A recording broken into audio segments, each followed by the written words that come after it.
Poetas en la Radio, un espacio dedicado a poetas actuales. Desde la UNED queremos dar a conocer la obra de mujeres poetas y escuchar en su voz la lectura de su propia obra.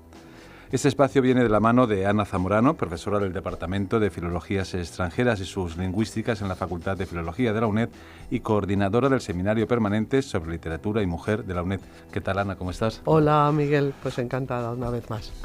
Este programa no sería el que es sin la colaboración de Rosa García Rallego, profesora del Departamento de Estudios Ingleses en la Universidad Complutense, ha sido directora del Instituto de Investigaciones Feministas de la Universidad Complutense de Madrid y es crítica literaria y poeta. Un saludo, Rosa.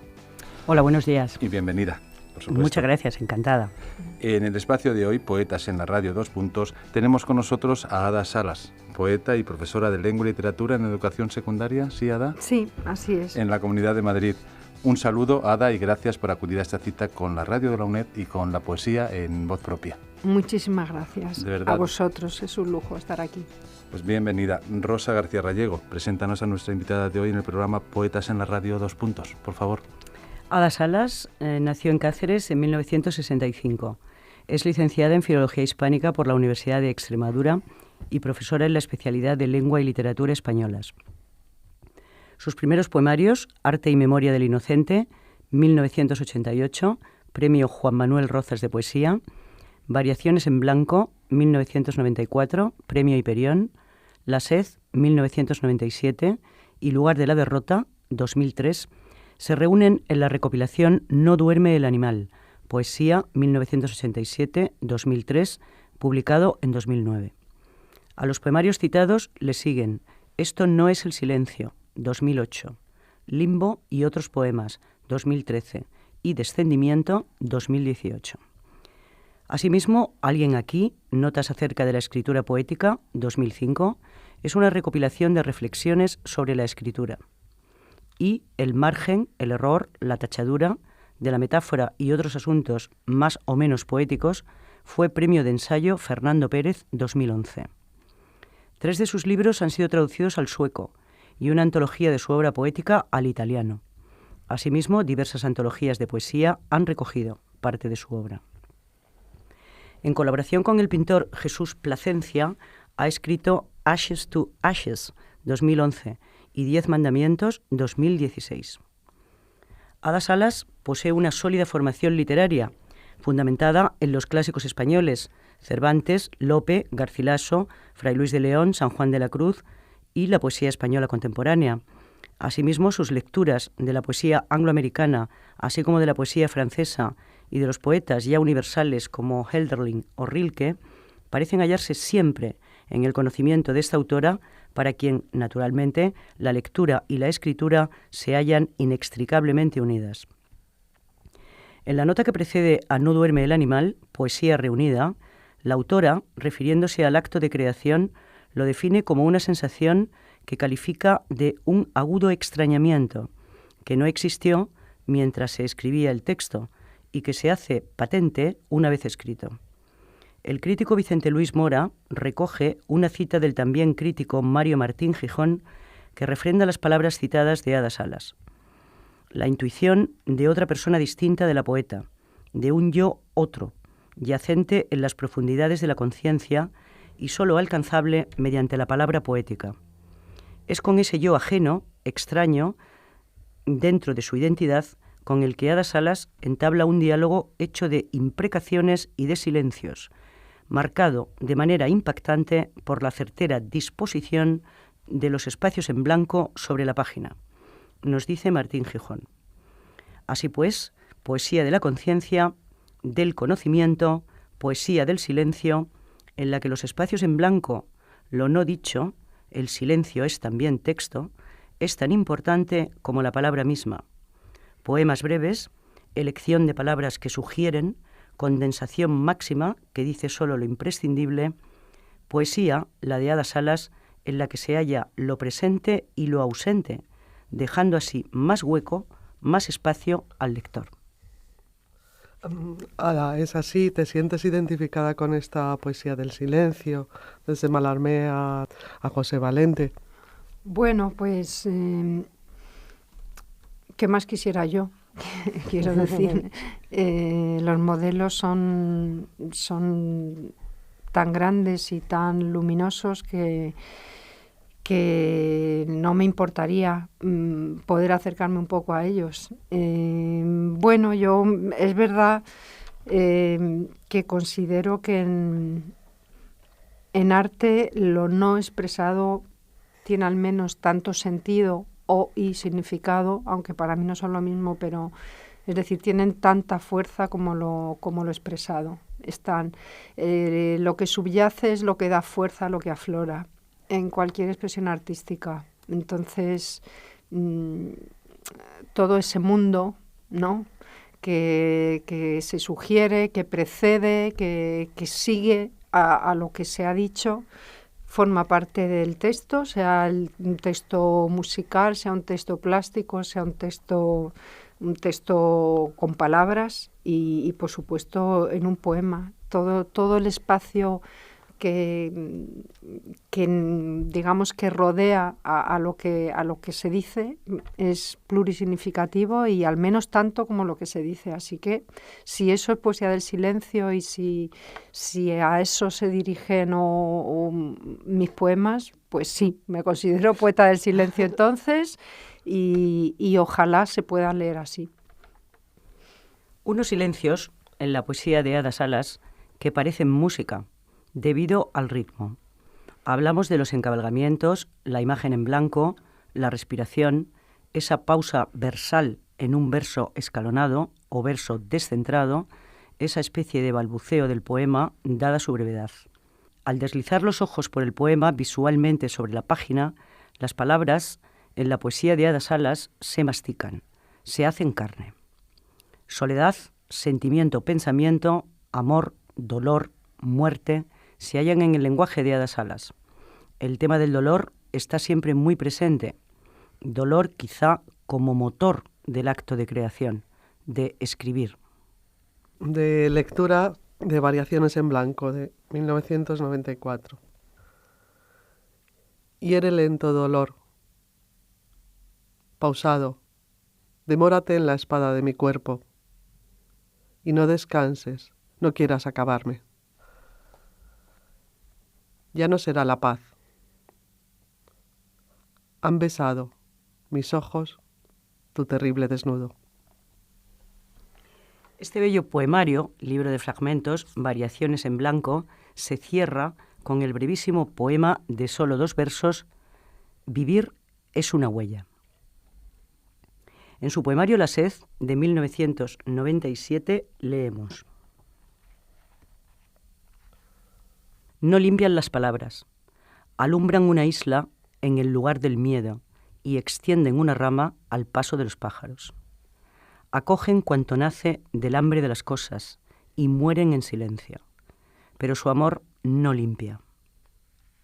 Como no limpia el llanto el rastro de estar vivos. Este otro poema también de La sed. Contempla cómo huyen las palabras. Descansa sobre el polvo que deja la memoria. Que todo tu dolor te pertenezca.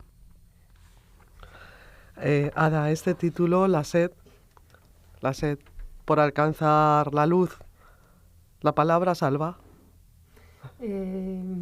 Salva y no salva, las dos cosas. Es decir, yo no solo puedo hablar desde mi experiencia, claro está, nada más, únicamente, de mi experiencia como lectora y como se supone que como autora también.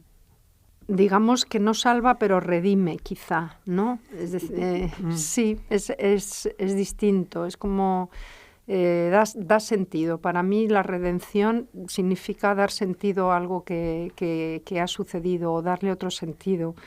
Y escribir te ayuda a, digamos, a conciliarte de alguna manera con tus experiencias conscientes o inconscientes con lo que has vivido. En ese sentido, pues ayuda. Ahora bien, pues no nos libra de lo que tenemos encima, ¿no? Que es la vida con toda su amplitud, con toda su maravilla y con todo su tormento también. En el poemario Lugar de la Derrota, 2003, hay un poema del que está tomado el título de la antología No duerme el animal. Es este. No duerme el animal que busca su alimento. Huele y está tan lejos todavía el aire de su presa, y vagará en la noche con la sola certeza de su hambre, ciego, porque una vez ya supo de ese breve temblor bajo su zarpa. Este otro también. Tú decías dolor, y era la forma del dolor lo que decías. Quien habita el dolor no se duele de sí, pues sabe que dolor vale tanto como vida. ¿Y quién, que no sea parte de vivir, puede decirla? A partir de Esto no es el silencio, el poemario de 2008, hemos observado que los poemas se hacen bastante más largos, o algo más largos. O... Sí, así es, sí. Sí. Pero ha ocurrido así, ha ocurrido simplemente. Sí, yo creo que hay poco o no hay nada, nunca, no concibo escribir desde la premeditación, la verdad. Lo cual, eso creo que no es ni mejor ni peor, es como es. En lo que yo hago casi todo es, digamos, inevitable, es decir, no preveo, no premedito y tampoco evito. Es lo que es, dentro de lo que luego ocurre, pues sí que yo puedo básicamente romper y tirar a la papelera, pero poco más y poco menos, pero vamos, eso es lo único que me corresponde. Entonces es verdad que normalmente a cada libro sigue un silencio por supongo que por agotamiento o porque considero que ya no hay más que decir de eso que quizá tenía que ser dicho. Un silencio que a veces dura años, que me hace sufrir mucho, pero con el que me pacto como puedo y en un momento dado pues surge otro discurso. Y cuando empecé a escribir la serie de Esto no es el silencio, para mi sorpresa, empezaron a nacer unos poemas más largos y bueno, pues los acogí como pude, con resignación y con amor también. Y es verdad que se han alargado, también a veces combinado también con poemas breves de nuevo, pero creo que hay un discurso distinto al de, por supuesto, al de Variaciones, que está ya muy lejos, o incluso al de La sed, más largo. No sé hasta qué punto diferente, pero más largo sí.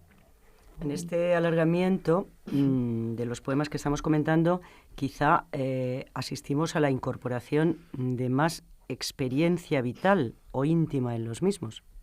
Puede ser que sea menos, quizá menos, un lenguaje menos elusivo, menos simbólico, más directo y en ese sentido más cerca de la expresión que de la construcción o de la ilusión.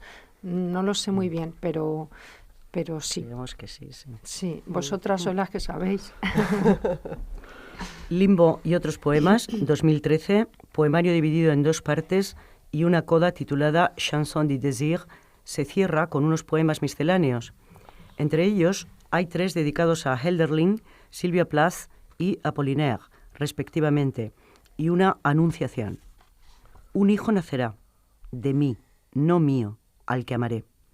El poemario se cierra con Niña en un marco, sobre un cuadro de Rembrandt, cuyos versos finales, no canto porque bebo de las aguas de Ofelia, han sido calificados por Louis Baguet como un requiem por la caducidad de la belleza. En este libro se siguen alargando los poemas. Son poemas seriados, con varias partes, poemas que tienen que ver con la escritura, con el lenguaje, con el amor y el sufrimiento. Leemos unos versos que parecen estar referidos a la creación, a la concepción de lo que parece ser la creación. Una especie de arañazo hacia adentro y hacia afuera. Leemos el poema. El desorden trabaja como crece una herida, hacia adentro y hacia afuera. El deseo es lo mudo. En lo mudo fermenta lo que descuartiza un cerebro. Un extraño jardín, un extraño mercado. En el borde del cráter alguien canta y su canto remueve la pólvora. Los versos finales, Ada, en el borde del cráter alguien canta y su canto remueve la pólvora, has comentado en una conferencia que titulas La lengua del alma, donde reflexionas sobre tu creación poética, la comparas la creación poética, que quizá estos versos están en representación de ello, con la imagen de un fuego artificial, abriéndose en un cielo estrellado. Un poema sería esa imagen mágica, la apertura, la luz, que luego desaparecería, pero queda un resplandor. Es así, más o menos. Sí, sí. Bueno, se me ocurrió esa alegoría cuando estaba escribiendo ese texto, relacionándolo con unas palabras de Max Jacob, el grandísimo poeta francés, que relaciona la creación poética con una fulguración, con un choque fulgurante entre pensamiento y sentimiento, ¿no? Entonces, todo eso tiene que ver con algo que son unas chispas, ese brillo de un fuego artificial que se abre y que me fascinaba cuando era pequeña y me siguen fascinando porque me sigue pareciendo la imagen de lo milagroso, ¿no? Y también de lo inaprehensible y de lo que no puede durar. Es decir, todo lo que es hermoso, todo lo que es bello, todo lo que se abre a otra cosa, a otro lugar, que para mí es eso la creación, es imposible retenerlo. Es cierto que queda el poema como una especie de huella de lo que ha sucedido, que para mí es siempre fascinante, inquietante, vertiginoso y también peligroso, porque yo creo que crear es poner un pie en otro lado, ¿no? Traspasar una frontera, y con suerte uno vuelve. Hay quienes no tuvieron esa suerte porque es una exposición muy grande, ¿no? Pero para mí eso es como, algo se abre con una luz que a veces es una luz muy oscura, pero es brillante en cualquier caso, y de ahí, pues con un poco de suerte, pues lo que queda es ese rastro, que es un poema, que para ti, una vez que está escrito, ya es un fuego de artificio que se ha deshecho. Y bueno, pues tenemos la suerte de que las palabras pueden dejar quizá un rastro de eso para un lector y para ti, que a partir de ese momento tú eres un lector como otro cualquiera, ¿no? Pero es algo que esa sensación la tengo también cuando leo, ¿no? Cuando escucho a un poeta, digo, joder, qué cosa tan maravillosa, ¿no? De repente hay un verso que es verdaderamente fulgurante, ¿no? Como brillan las alas del ángel de la Anunciación de Fra Angelico, que las vi el otro día. Ese brillo, ¿no? Hemos tenido la suerte de que ese brillo se ha quedado en ese cuadro y podemos verlo, pero seguramente Fra Angelico lo vivió como una aparición, porque eso es una anunciación, ¿no? Una aparición, al fin y al cabo. Bueno, creo que estoy hablando demasiado. No. Bueno. En los dibujos escritos de Jesús Placencia se inspiran los poemas de Ada Salas en 10 mandamientos del año 2016. Los 10 mandamientos son vivir, confiar, estar atento, disfrutar, aprender, respirar, maravillarse, suspender el juicio, callar y obrar, seguir. Diríamos más bien, claro, que son mandamientos vitales. Exactamente. Vamos a leer este que se llama Callar y obrar. Callar y obrar. 1. El membrillo, su forma, su color, más generoso cuanto más maduro. No árbol ya, ni rama y ni siquiera fruto. Un cuerpo irregular ofreciendo el milagro de su putrefacción, excediéndose, dando todo de sí, ofreciéndose al tacto, sirviendo de alimento a algún gusano, encarnando el sentido de la contemplación, dejando que la luz se haga su sombra, haciendo de su desaparición este intenso perfume, este todo lo vivo, cabe en mí y de mí se desprende me basta con estar encima de esta mesa. 2. Petirrojo. Estoy aquí. ¿Me ves? Puedes mirarme. 3. Pulir, pulirlo, hacer con el dolor lo que el mar hace con las piedras. Pulirlo hasta volverlo transparente, hacerlo joya. Descendimiento 2018, último poemario. Un encuentro con la muerte, dividido en 2 partes. La primera, un continuum, la segunda, el oratorio, inspirado en el cuadro del escritor flamenco Roger van der Weyden, pintura de antes de 1435, que representa la pasión de Cristo cuando ha sido desclavado de la cruz. Ada Salas, en compañía del cuadro, así como de la música coral barroca, escribe este poemario. Mirar el cuadro vivo, en directo, y escuchar música barroca. Sabemos que el oratorio es un género que precedió a la ópera. Los personajes hablan. Hay, por tanto, en este poemario, narrador, personajes solistas, coro, etc. Y esto es lo que nos presenta Ada Salas en este su último poemario. Ada, háblanos de este, creemos, magnífico poemario. ¿Cómo se te ocurrió? ¿Cómo pasó a través de la pintura?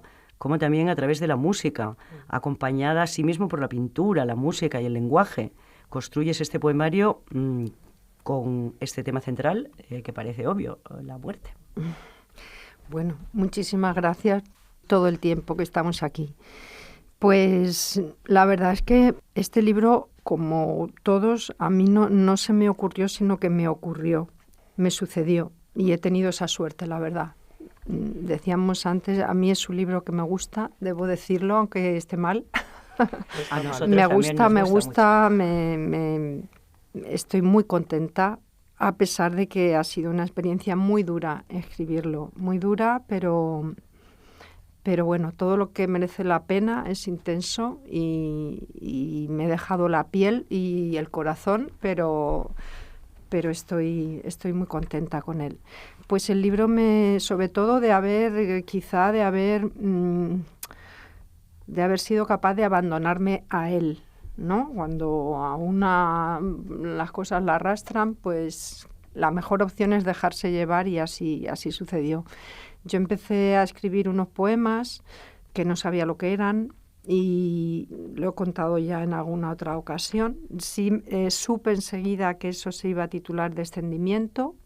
Las palabras tienen su magia y los títulos aparecen, y una vez que aparecen se imponen y no conviene mucho luchar contra ellos, porque tampoco he buscado nunca un título, sino que ha venido, ¿no?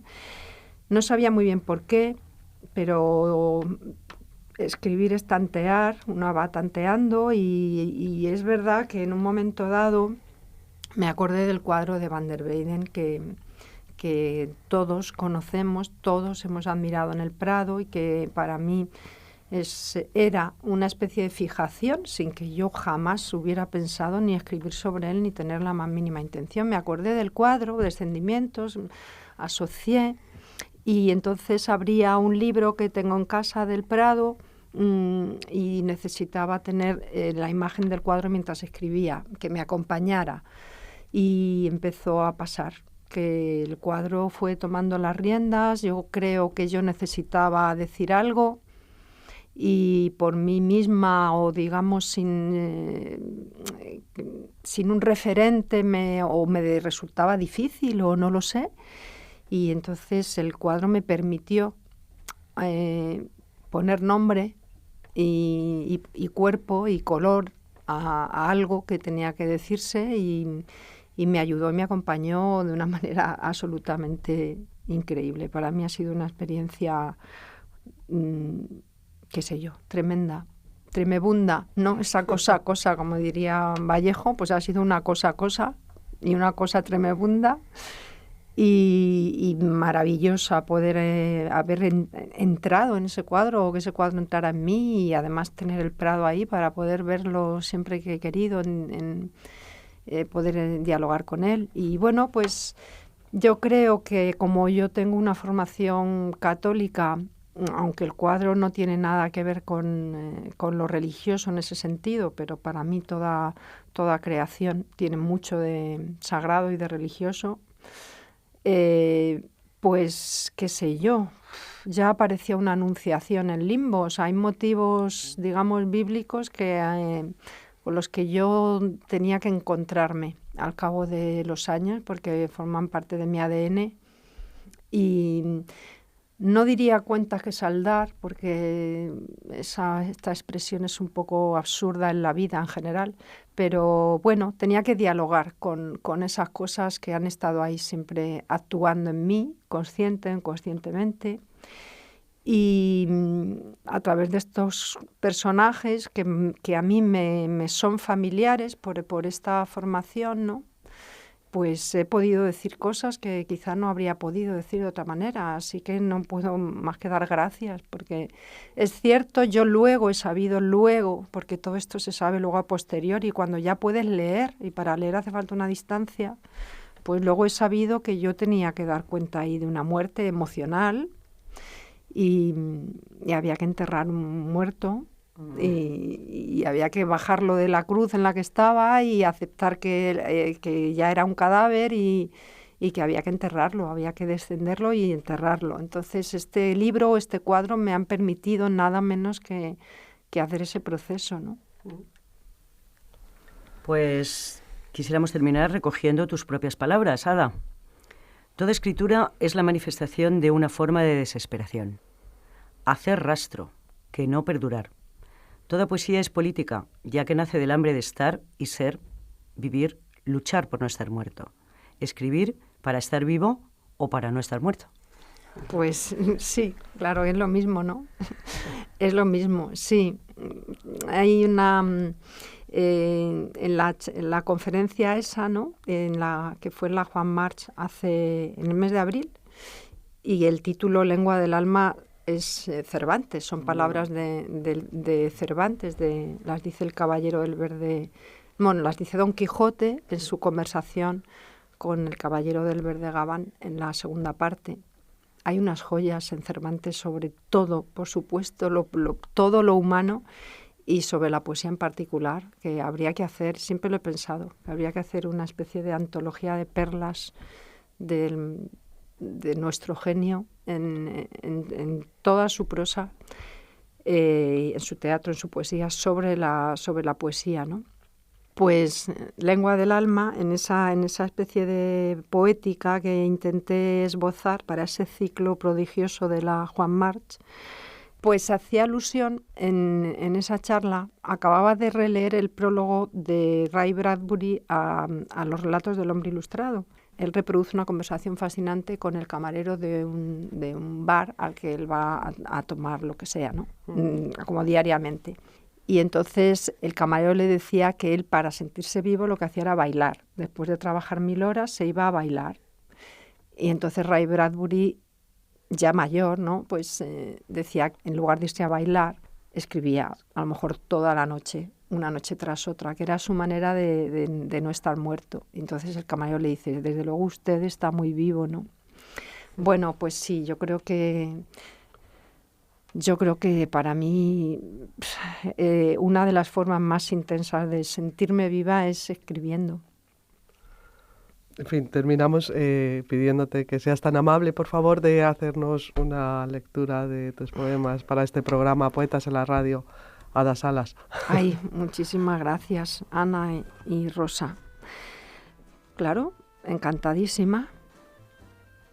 Puedo leer un poco lo que prefiráis, pero quizá voy a leer alguno de Limbo y alguno de Descendimiento, si os parece bien.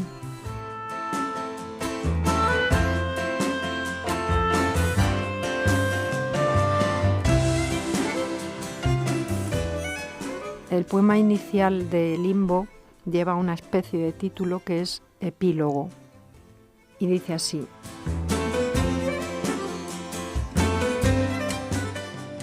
lo que añurga y atora, lo que viene a parar al inútil mortero un rosario apretado o enroscado sobre sí. Yo era una balanza en equilibrio, yo era una balanza. Mira que eres estúpida. Recoge los añicos y construye con ellos una historia, una sucesión ordenada y discreta, por fin reconocible. no. El dolor no se puede contar. El dolor es abstracto, incontable, por tanto, según esa oscura gramática. Es decir, el dolor es la forma más acabada del caos.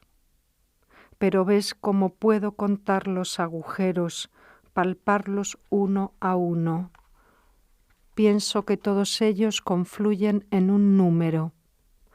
Pienso también en sí, ese número por un ligero descuido se nos atraviesa en la tráquea. Este lleva una cita de Ted Hughes.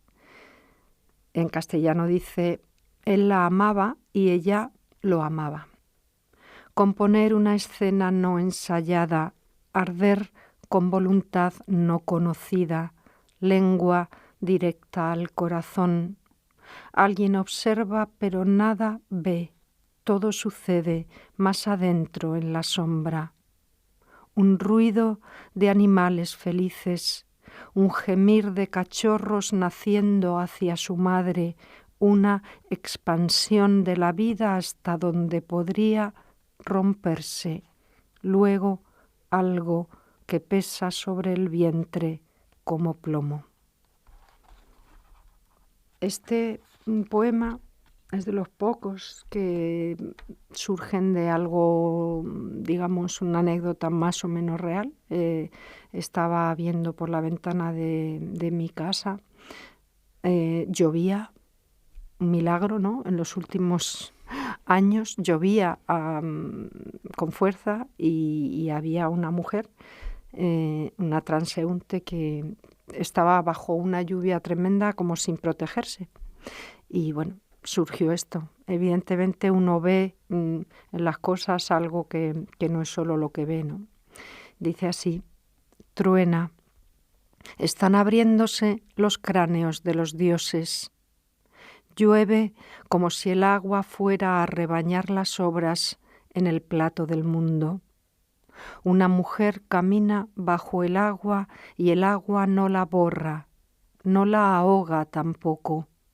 No lo comprendo cómo, sin aparente esfuerzo, bajo este cielo cayéndose, persiste en lo que, sin apenas dudar, llamaría existencia.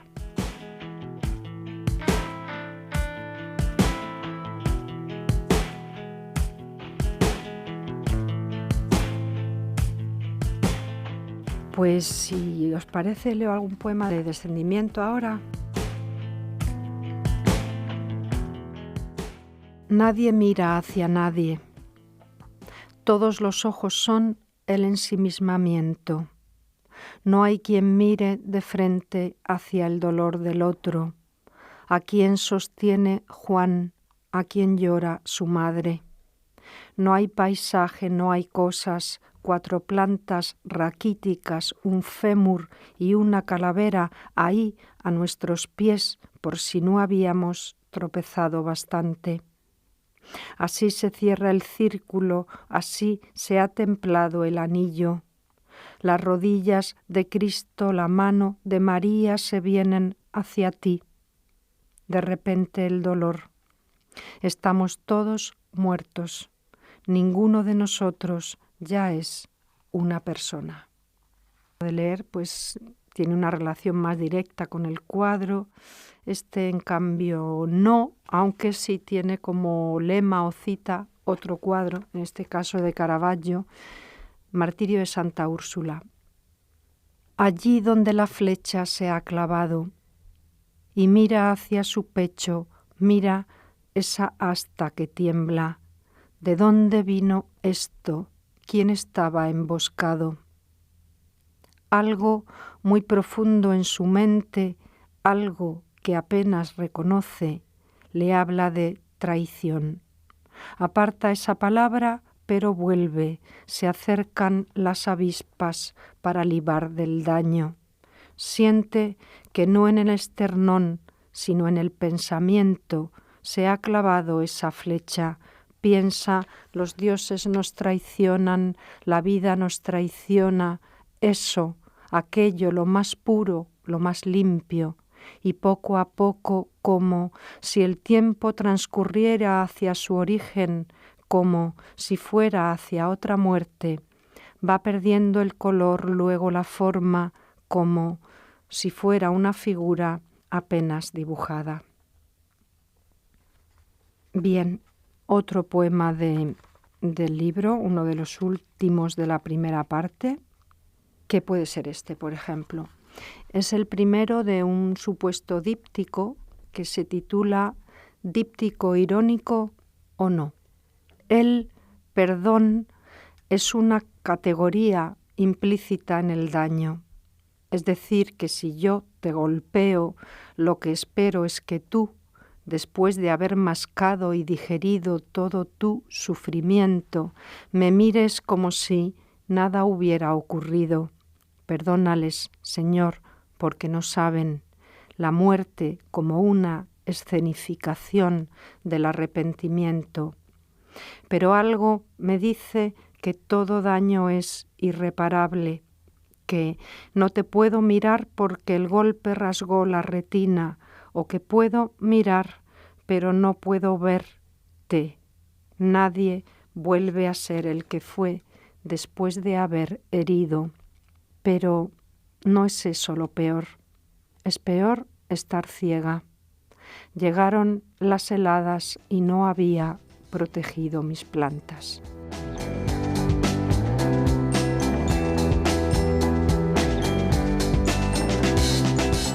Sobre la creación poética, Ada Salas nos deja una imagen, la de un fuego artificial abriéndose en un cielo estrellado. La luz se apaga, pero queda un resplandor, lo fulgurante, lo inaprensible.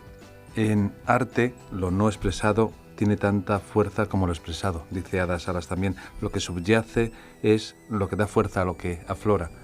Y sobre la poesía de Ada Salas, dice que vivir es una huella, dejar rastro, escribir para estar vivo y no para estar muerto. Mucha vida en la poesía de Ada Salas. Muchas gracias, Ada, de verdad. Muchísimas gracias por dar luz a este espacio, Poetas en la Radio 2 dedicado a Ada Salas y, como no, a la labor que hacen Rosa García Gallego y Ana Zamorano, el alma de este programa. Muchas gracias y hasta una nueva ocasión. Hasta pronto. Muchísimas gracias, de verdad. Gracias a vosotros, muchísimas gracias. Gracias, Ada, por tu generosidad para con el programa. Favor, gracias a vosotras. Gracias, hasta pronto.